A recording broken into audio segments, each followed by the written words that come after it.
Hey, my Y&R fans, we got to talk about what's going on in Genoa City today. Looks like Sally may have a new job opportunity on the line. Chelsea opens up to Adam, and Allie catches Noah comforting Audra after he learns she miscarried. Welcome back to CBS Soap Dish Recap, where we recap everything CBS soaps, both the young and the restless and the bold and the beautiful. This is your Young and the Restless recap for November 11th. And without further ado, let's talk about what happened today. So we start out over at Crimson Lights, where we see Billy joining Sharon on the patio. Now they discuss how Chelsea's therapist thinks she's progressing, and so far it sounds positive. However, the reservation comes up in their conversation regarding Adam. So, of course, they know that Connor needs to be, in the loop of where his mom is. But Billy is not so sure having Adam involved is actually going to be a good thing. However, Sharon reminds him that the therapist says that Chelsea is ready to do so. So over at Society, Sally bumps into Adam. They talk about her being at loose ends, and he's sure something is going to turn up for her, and she doesn't need anyone's help. And he reminds her that I'm not going to help you either. Now, he repeats that letting her go was a dreadful mistake. Nothing would make her happier than seeing she gets the job she deserved. Now, she notes he seemed to be deep in thought when, she arrived. He's been thinking about Chelsea and hopes she's all right. Now, Adam thinks Billy and Sharon knows and are keeping things from him, which they were. Now, Billy sends him a text asking them to meet. And on his way out, Adam thanks Sally. Now, over at the mental institute, Chelsea is having a conversation with her doctor that she's been thinking about how she got there and what to do next. And she is ready to now have a conversation with Adam so they can discuss their son. Now, back over at Crimson Lights, we see a sweet moment where Allie tells Noah how perfect they are for each other. Meanwhile, we got Audra watching from the doorway as they are flirting and kissing. Now, he got to leave for work. However, on his way out, he walks straight past Audra. She follows him out, and then as he arrives at the glam club, guess who shows up behind him? Audra, because she follows him to the club and accuses him of trying to punish her.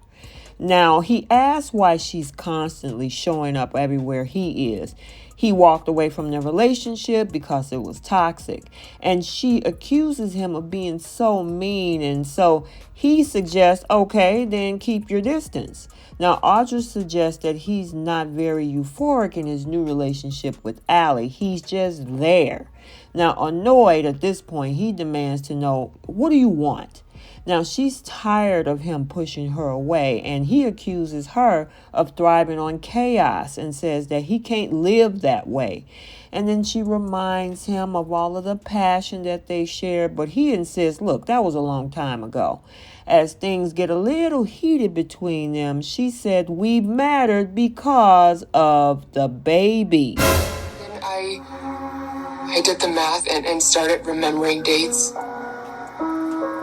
Something told me to take a pregnancy test. It was positive. Why didn't you tell me? I couldn't. Not with how miserable things were between us. I was afraid. I knew how it would look. Like I was using a pregnancy as emotional blackmail. I'd tell you once we were in a good place again. Because we always made up. And then one day, you didn't come home. Again, I don't know if it was something I did or didn't do, or if it wasn't meant to be, but I'm miscarried.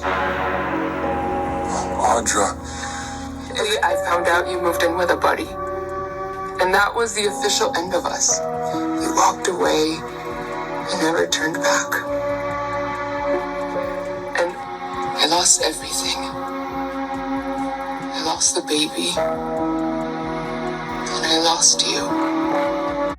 And then, of course, her, after sitting down, she explains that it was the hardest time of her life and how she did it alone. And she just wants to know that she didn't go through all of that for someone who never even gave a damn. And then he hugs her, tells her how sorry she is, and Allie arrives and spot them. Now, Adam arrives on the patio over at Crimson Lights and asks Sharon and Billy about Chelsea. Now, they explain that she's getting the care in a treatment facility. Adam is annoyed that he's just learning about this now, and I am too.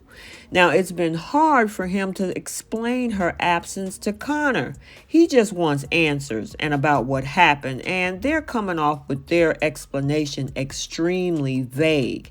Now, Sharon insists Billy is the one person Chelsea really trusts right now, and they are all trying to work together.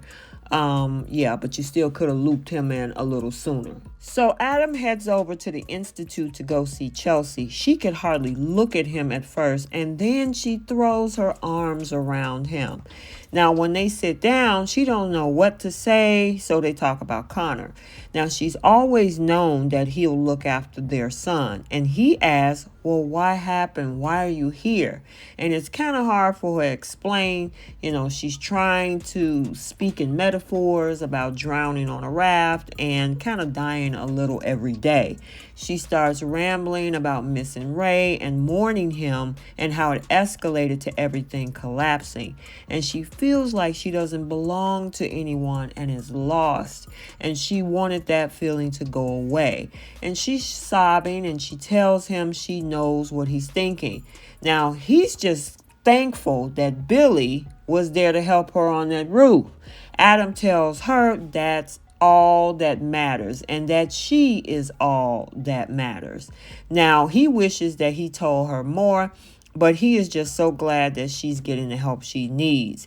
Now, she was afraid that Adam was going to be angry with her, but he's not.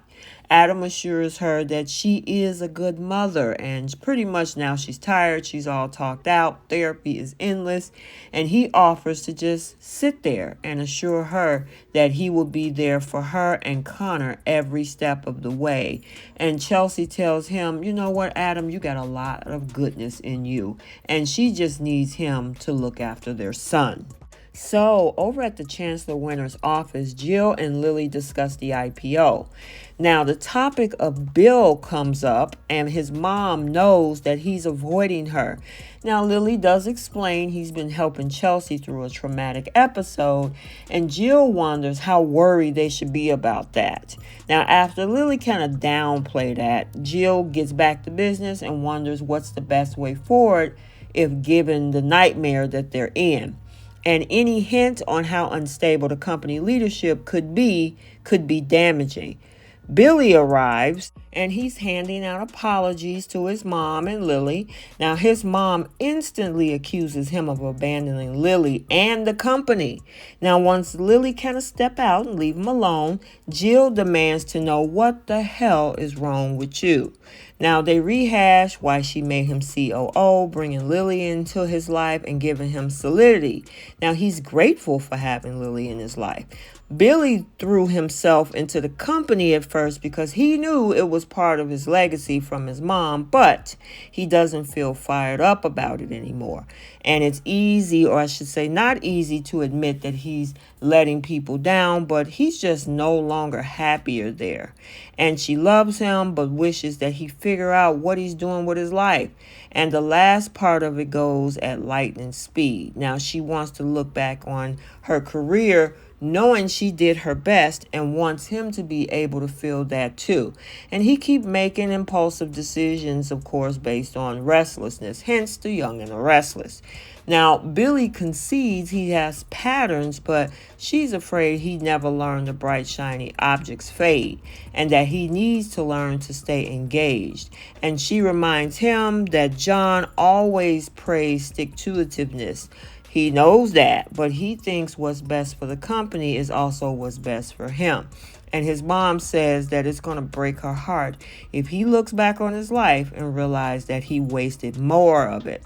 And Lily returns. Jill exits. Billy explained what went down and, that it went as well as it could have.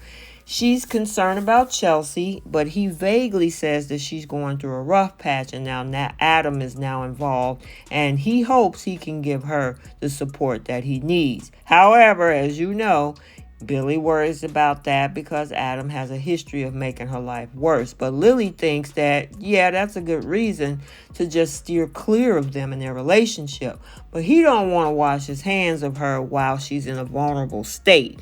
And she suspects, that maybe there's more to this about rubbing his connection with Chelsea in Adam's face that's actually helping her. Now, he claims he was just the right guy at the right time. And that Billy can understand the dark and lonely place that Chelsea is in. He has to assure Lily, though, that he hasn't felt that way since they got together. And he knows Chelsea is going through, or what she's going through, and feels responsible to help her to get to the other side of it. And Lily gets it. So Jill heads over to Society, and when she gets there, she spots Sally loudly faking having a phone conversation all about her extraordinary work skills. Now, Jill smiles. She wanders over. She assumes that was just a performance for her benefit. Sally admits it, and Jill already knows her reputation, but prompts her to explain how she lasted so long over at Newman Media. And it looked like we got teased about the fact that she probably is going to be headed over as a COO over at Chancellor Winters. So we got to stay tuned to see how all of that unfolds. Okay, so there you have it, your Young and the Restless recap for Friday, November 11th, 2022. Stay tuned for the bold and the beautiful recap also for today. And until the next video, like, comment, and subscribe, and we will see you soon. Bye.